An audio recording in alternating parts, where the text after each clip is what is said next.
عمران بھائی اس پر ہم آ جائیں گے، لیکن ایک بغداد شریف میں بھی ہم نے بزرگوں کو بھی دیکھا کہ جب نماز کے بعد وہ ایک دم کہتے ہیں الفاتحہ، اور اس کا مطلب ہوتا ہے کہ محرومین کے لیے آپ وہ فاتحہ پڑھ لیں.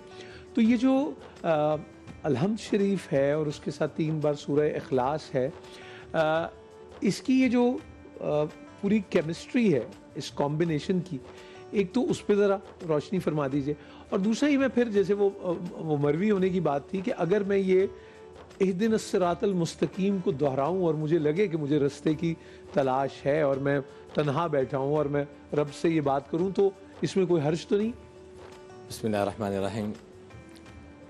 جس امت کو رب نے ایسی صورت سے آغاز کروایا کہ جس میں شکر سے ابتدا ہو رہی ہے، تعریف سے ابتدا ہو رہی ہے، اس امت کو ناشکری کی اجازت نہیں ہے. یہ پہلا پیغام تو یہ ہے کہ الحمدللہ. اب مجھے سمجھ آیا کہ بڑے کہتے ہیں کہ ہر لقمے کے ساتھ بیٹا الحمدللہ کہو. صحیح. جس امت کی تعلیم کی ابتدا شکر سے ہو رہی ہے، اب یہ شکوہ شکایت اور ناشکری پہ رہے تو پھر اس امت کا اس تعلیم سے کوئی ربط مضبوط نہیں ہے، کوئی ترتیب ٹھیک نہیں ہے پھر اس کا مطلب. دوسری بات، جتنے بھی ایک انسان کو زندگی گزارنے کے لیے قوانین چاہیے وہ سارے کے سارے اس مبارک سورہ کے اندر موجود ہیں. ٹھیک. مثال کے طور پر روٹی روزی کا معاملہ ہے. سب سے پہلا ہم کہ زندہ کیسے رہنا ہے، تو اس میں مضمون دے دیا رب العالمین، میں تمہاری روٹی روزی کا بھی مالک ہوں، تمہاری اور رب کے جب آپ معنی میں جائیں گے تو وہ صحیح پالنے والا.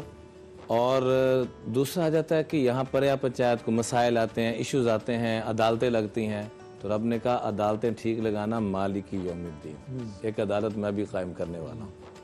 تو عدالت کو ذرا ترتیب سے لے کے چلنا، کیونکہ عدلت شہادت الزور بالاشراک باللہ، جھوٹی عدالت، جھوٹی گواہی یہ شرک کے برابر گناہ ہے، اس سے بچ کے رہنا.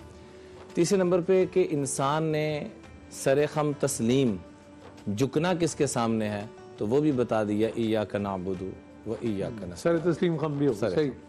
اب آگے معاملہ کہ کس راہ پہ چلنا ہے، تو وہ بھی بتا دیا اہدنا الصراط المستقیم.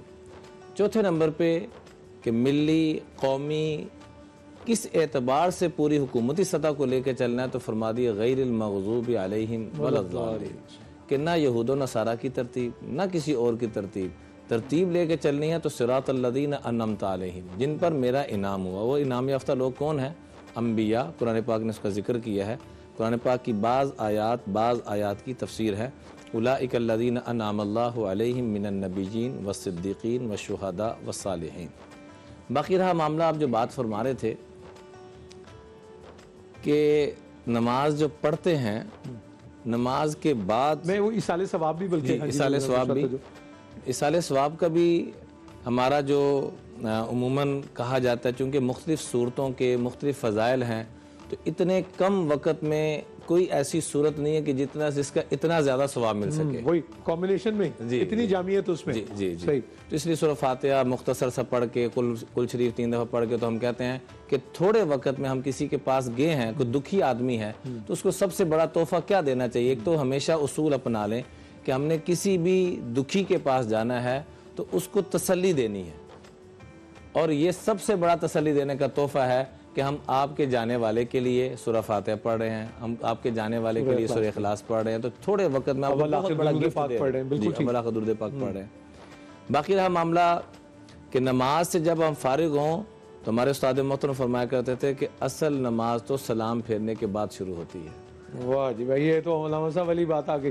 لو جی، اب یہ جو یہاں رکنا پڑے گا، کیونکہ اب یہ آپ یہ دہرائی پہ غور کر رہے ہیں. ہم یہ جو ریپیٹ ہو رہی ہیں چیزیں، وہ ہم بھی ریپیٹ کرتے ہیں، لیکن پتہ ہے کچھ چکھا بھی ہے کہ نہیں کہ یہ ہے کیا. تو میں آپ سے یہی کہہ رہا ہوں کہ کچھ تیرا لٹیا شہر پبور سسیے بے خبرے. ڈاکٹر امجد پرویز صاحب بھی گزشتہ دنوں اپنے مالک حقیقی سے جا ملے اور انہوں نے یہ سنایا تھا، وہی یاد آ گیا. اللہ تعالیٰ نے کروٹ کروٹ جنت نصیب کرے.